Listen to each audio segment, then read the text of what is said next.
Hello दोस्तों, आप सभी लोगों का आपका अपना चैनल एमआर बेस्ट एजुकेशन में स्वागत है। आइए, आज का हमारा ये दूसरा पार्ट है।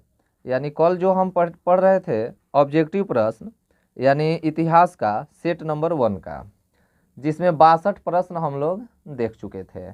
आज ये इसके आगे का जितना भी ऑब्जेक्टिव प्रश्न है उसको हम लोग कवर करेंगे।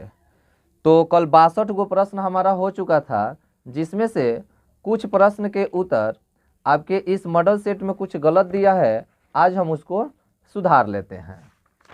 तो जैसे देखेंगे, ये क्वेश्चन नंबर 6 जो कल हम बताए थे कि अपने स्वयं के खर्चे से सुदर्शन झील की मरम्मत किसने कराई थी, तो यहाँ क्या दिया है? स्कंदगुप्त। इस गाइड में स्कंदगुप्त दिया था, इसलिए हम जल्दी जल्दी में ये बता दिए। लेकिन इसका असली आंसर क्या होगा, ये सुधार लेंगे आप लोग, रुद्रदमन होगा। ऑप्शन नंबर सी होगा। ये आपका आंसर गलत होगा, ये सी होगा। इसको आप लोग सुधार लेंगे। एक ये गलत हुआ था। एक 26 नंबर आप सुधारेंगे। 26 नंबर आपका प्रश्न था 26 नंबर आपका प्रश्न था कि रामानंद के शिष्य कौन थे, तो इसमें दिया है रैदास। तो रामानंद के शिष्य ये रैदास भी थे, कबीर भी थे, धाना एवं पीपा थे, इनमें से सभी। यानी इसका सही जवाब क्या होगा? इनमें से सभी। ठीक है ना, इनमें से सभी। यानी ये रैदास केवल नहीं होगा, इनमें से सभी होगा। इसके बाद एक वो और गलती था 26 के बाद 23 नंबर 23 नंबर भी प्रश्न आपका गलत था। देखेंगे 23 कहाँ है। हाँ, विरूपाक्ष मंदिर कहाँ स्थित है? तो विरूपाक्ष मंदिर 23 नंबर देख रहे हैं ना, विरूपाक्ष मंदिर जो है हम्पी में है। तो इसका सही जवाब क्या होगा? ए होगा। ए होगा, ये आपका गलत था। ठीक है, चलिए। और आपका एक 45 नंबर है, और एक आपका क्या था? 45। तो 45 क्या कह रहा है, देखिए कि अखिल भारतीय स्तर पर पहली जनगणना कब हुई थी। तो अखिल भारतीय स्तर पर, एक मिनट 45 नंबर प्रश्न देखना है। 45 नंबर है, महात्मा गांधी की आत्मकथा किस भाषा में है? तो गुजराती में है। इसका सही जवाब क्या होगा? Option number C. ये हम अंग्रेजी मार दिए थे। ठीक है, ये हमारा 3-4 को क्वेश्चन थोड़ा गलत हो गया था। ये गलत हम इसके वजह से हुआ, ठीक ना। इसमें A1 में यही आंसर सब दे दिया था। 2-4 को क्वेश्चन इसमें गलत दिया है, इस पर आप लोग थोड़ा ध्यान देंगे। चलिए, अब इसमें कोई हमारा डाउट नहीं है। चलिए, 61 को हमारा हो चुका था। 62 नंबर प्रश्न देखिए, कनिष्क का राज्य आहरण कब हुआ था? तो इसका सही जवाब क्या होगा? 78 ईस्वी में। ये ऑप्शन नंबर भी आपका सही है। चलिए, 63 नंबर पर चलते हैं हम लोग। 63 नंबर आपका है कि महाभारत युद्ध कितने दिनों तक चला था? तो महाभारत युद्ध 18 दिनों तक चला था ना, ये तो सब लोग जानते हैं। ऑप्शन नंबर डी होगा। 64 नंबर है, 64 नंबर, अशोक के किस अभिलेख में कलिंग युद्ध का वर्णन किया गया है? किस अभिलेख में कलिंग युद्ध का वर्णन किया गया है? तो 13वें अभिलेख में कलिंग युद्ध का वर्णन किया गया है। यानी ऑप्शन नंबर क्या होगा? सी होगा। 65 नंबर प्रश्न देखिए, 65 नंबर आपका है कि चोलों की सबसे छोटी प्रशासनिक इकाई कौन थी? तो देखिए, इसमें इसका ऑप्शन डी दिया है, लेकिन ये डी नहीं होगा। इसका सही उत्तर क्या होगा? ए होगा, उर होगा। ऑप्शन नंबर ए होगा। चलिए, 66 नंबर देखिए, राजतरंगिणी के लेखक कौन थे? राजतरंगिणी के लेखक कौन थे? तो इसका सही जवाब क्या? पतंजलि की, वाणभट्ट, विशाखदत्त की, कल्हण। तो इसका सही उत्तर क्या होगा? Kalhana. Option number D. 67 number देखेंगे कि अर्थशास्त्र की रचना कब हुई थी? अर्थशास्त्र की रचना कब हुई थी? 6ठी शताब्दी ईसा पूर्व में, 5वीं शताब्दी ईसा पूर्व में, 4थी शताब्दी ईसा पूर्व में, कि 3री शताब्दी ईसा पूर्व में? तो इसका सही जवाब होगा, ऑप्शन इसमें डी दिया है, लेकिन ये सही जवाब होगा सी। ठीक है ना, 4थी शताब्दी ईसा पूर्व में। 68 नंबर प्रश्न देखिए, जनपद शब्द का शाब्दिक अर्थ है। तो जनपद शब्द का शाब्दिक अर्थ है तो क्या होगा? जहां लोग मवेशी रखते हैं, जहां लोग अपना घर बनाते हैं। ए और बी दोनों, की इनमें से कोई नहीं। तो इसका सही जवाब क्या होगा? ए और बी दोनों, जहां लोग मवेशी रखते हैं, जहां लोग अपना घर बनाते हैं। 69 नंबर आपका प्रश्न है, कि निम्नलिखित में कौन मुगल बादशाह आलमगीर के नाम से जाना जाता है। निम्नलिखित में कौन मुगल बादशाह आलमगीर के नाम से जाना जाता है। जहांगीर, शाहजहां, औरंगजेब की बहादुर शाह। तो इसका सही जवाब क्या होगा? औरंगजेब। आलमगीर के नाम से कौन जाना जाता है? औरंगजेब। 69 का क्या होगा? 69 का आपका सी होगा। चलिए 70 नंबर देखिए, बीजक में किसके उपदेश संग्रहित है? बीजक में किसके उपदेश संग्रहित है? तो 70 का सही जवाब क्या होगा? ऑप्शन नंबर ए कबीर, यही है, बीजक में कबीर के उपदेश संग्रहित हैं। 71 नंबर देखिए, 71 नंबर आपका क्या कह रहा है कि अल्बेरूनी भारत में किसके साथ भारत आया था? अल्बेरूनी भारत में किसके साथ आया? अल्बेरूनी भारत में किसके साथ आया था? तो इसका सही जवाब आपका क्या होगा? ऑप्शन में है महमूद गजनी, मोहम्मद बिन कासिम, मोहम्मद गोरी की तैमूर। तो इसका सही जवाब क्या होगा? महमूद गजनवी के साथ। 72 नंबर है, दिल्ली सल्तनत की प्रथम और अंतिम महिला शासक कौन थी? क्या कह रहा है? बहुत ही इंपॉर्टेंट, दिल्ली सल्तनत की प्रथम और अंतिम महिला शासक कौन थी? तो इसका सही जवाब क्या होगा? रजिया सुल्तान। क्या होगा? रजिया सुल्तान। दीन ए इलाही संबंधित है, तो दीन ए इलाही किससे संबंधित है? तो अकबर के दीन ए इलाही संबंधित है बाबर के साथ, हुमायूं के साथ, अकबर के साथ ना, अकबर के साथ। 74 नंबर प्रश्न है, निम्नलिखित इतिहासकारों में कौन अकबर का समकालीन था? कौन अकबर का समकालीन था? फरिश्ता, बदायूनी, मुल्ला दाऊद, मोहम्मद खान। तो इसका सही जवाब क्या होगा? मोहम्मद खान, यानी ऑप्शन नंबर क्या होगा? डी। 75 नंबर है, कुतुब मीनार का निर्माण किसने शुरू किया था? तो कुतुब मीनार का निर्माण किसने शुरू किया था? कुतुबुद्दीन ऐबक, इल्तुतमिश, रजिया, जलालुद्दीन खिलजी। तो ये एक बार इसी में क्वेश्चन ये दोहरा दिया है, यानी कुतुबुद्दीन ऐबक। 76 है कि लोदी वंश का अंतिम शासक कौन था? लोदी वंश का अंतिम शासक बहलोल लोदी, सिकंदर लोदी, इब्राहिम लोदी की काफूर। तो इसका सही जवाब क्या होगा? इब्राहिम लोदी। इब्राहिम लोदी।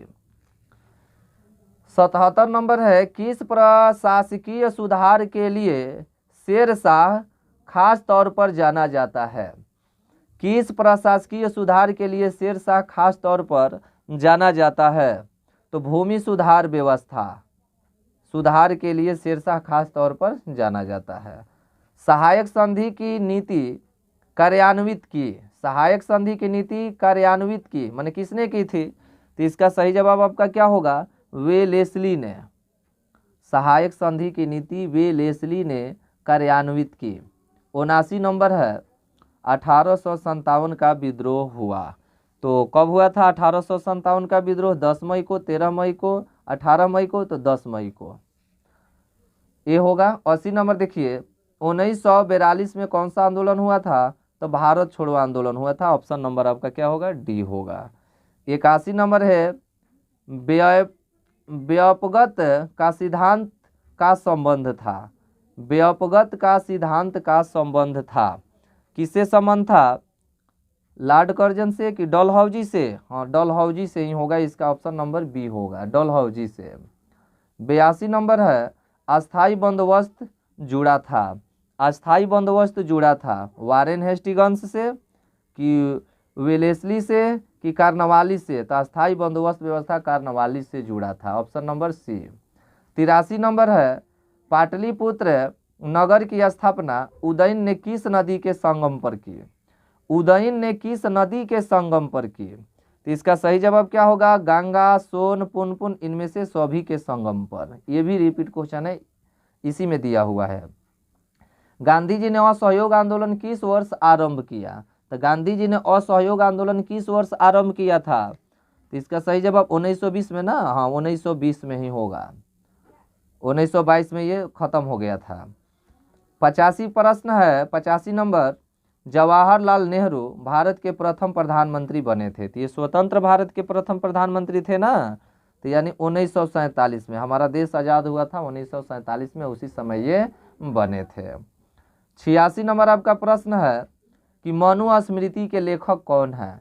मनुस्मृति के लेखक कौन है? मनु है, हरिसेन है, तुलसीदास है, कि कालिदास हैं?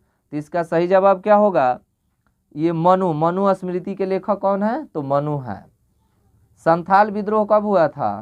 तो इसका सही जवाब क्या होगा? 1832 में, 1841 में, 1851 में, 1855 में। तो इसका सही जवाब होगा 1855 में। 88 नंबर है, महालबाड़ी व्यवस्था किसके द्वारा लागू की गई? महालबाड़ी व्यवस्था किसके द्वारा लागू की गई थी? तो इसका सही जवाब होगा वेलेस्ली के द्वारा, लॉर्ड वेलेस्ली के द्वारा। बी होगा ऑप्शन नंबर। 89 नंबर है, कार्नवालिस कोड बना। तो कार्नवालिस कोड बना था 1775 में कि 1793 में? 1793 में बना था, 1793 में। 90 नंबर है, पुर्तगालियों ने गोवा पर कब अधिकार किया? पुर्तगालियों ने गोवा पर कब अधिकार किया? 1509 में, 1510 में, 1512 में कि 1515 में? तो इसका सही जवाब क्या होगा? 1510 में। 91 नंबर है, बंगाल विभाजन की घोषणा किस वर्ष हुई?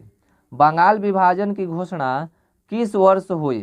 तो 91 का सही जवाब क्या होगा? 1905। बंगाल विभाजन की घोषणा हुआ था 1905 में। अगला प्रश्न है 92 नंबर। 92 नंबर आपका है कि 1857 के गदर को किसने एक क्रांति कहा था? किसने कहा था? कार्ल मार्क्स ने कहा था ना, यह सही होगा। कार्ल मार्क्स ने कहा था 1857 के गदर को एक क्रांति। 93 नंबर प्रश्न आपका है, वास्को डी गामा कब भारत पहुंचा? वास्को डी गामा भारत कब पहुंचा था? तो 17 मई 1498 को, 17 मई 1498 को। अगला प्रश्न है, भारत में रेलवे की शुरुआत कब हुई थी? भारत में रेलवे की शुरुआत कब हुई थी? तो 1853 में। भारत में रेलवे की शुरुआत कब हुई थी? 1853 में। 95 नंबर है कि इब्न बतूता ने अपनी यात्रा का विवरण लिखा है। तो इब्न बतूता ने अपनी यात्रा का विवरण लिखा है, अरबी में लिखा है कि अंग्रेजी में कि उर्दू में कि फारसी में? तो अरबी में। किस में लिखा है? अरबी में।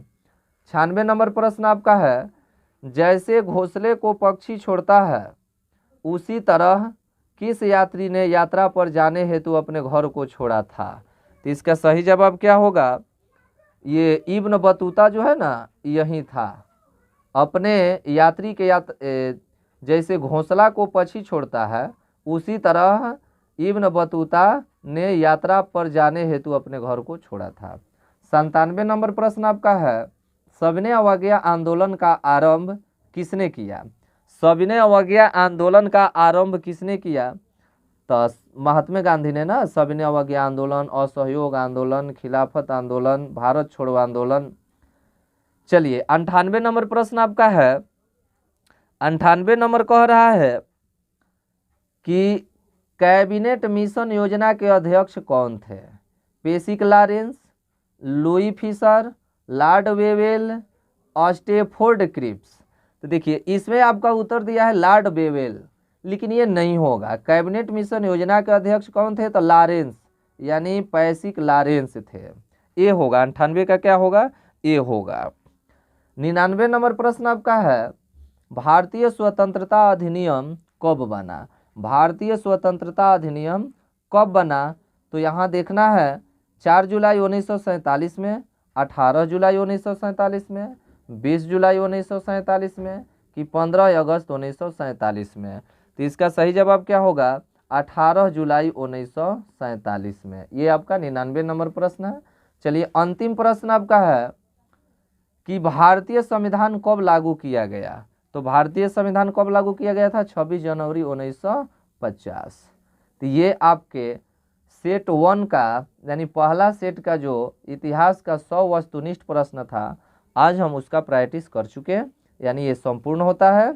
अब हम लोग कल से ये लघु उत्तरीय प्रश्नों को हम लोग देखेंगे।